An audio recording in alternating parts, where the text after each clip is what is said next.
In this video, we're going to see if we can learn a thing or two from arguably the greatest of all time, James Deane.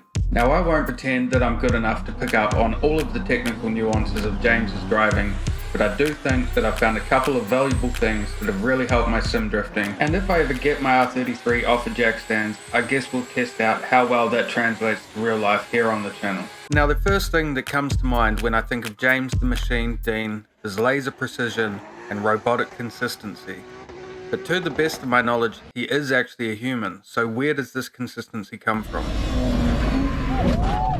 James has said himself that he spent a lot of time learning to drift in grassy fields alongside neighbour and good friend Jack Shanahan. And having learned to drift the same way myself, I can tell you that when drifting on grass, everything is slowed down and exaggerated and steering input is delayed, resulting in throttle control and a smooth line becoming crucial. I believe this emphasis on line and throttle technique, coupled with the slow motion effect of grass drifting, really allows you to dial in the fundamentals.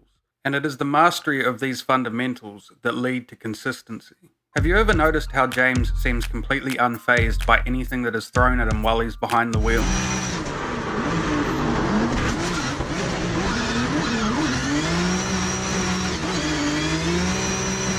To me, driving proactively is driving with intent.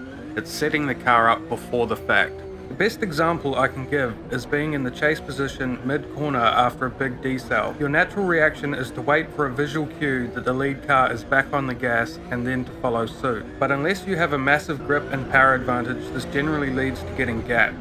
Instead, you want to time it so you are getting back on the gas at the same time or even slightly before the lead car. This will seem sketchy at first, but will do wonders for your chase runs, and you will quickly identify many other aspects of your driving where you can be more proactive. And in my opinion, this is a big part of what makes James so good.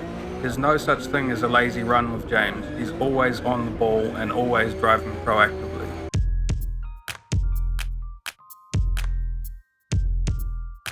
This one applies more to competitive drifting, but it would not hurt to take a leaf out of James's book regardless.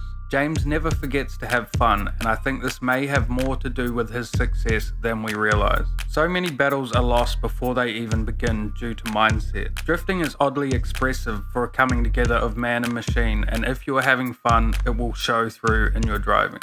Hopefully some of these things I've found are helpful to a few of you guys and help you progress your driving. And I'm sure you guys will pick up on things that I've missed, so make sure you chuck it down in the comments section. Thank you, and I will see you in the next one. Cheers, guys.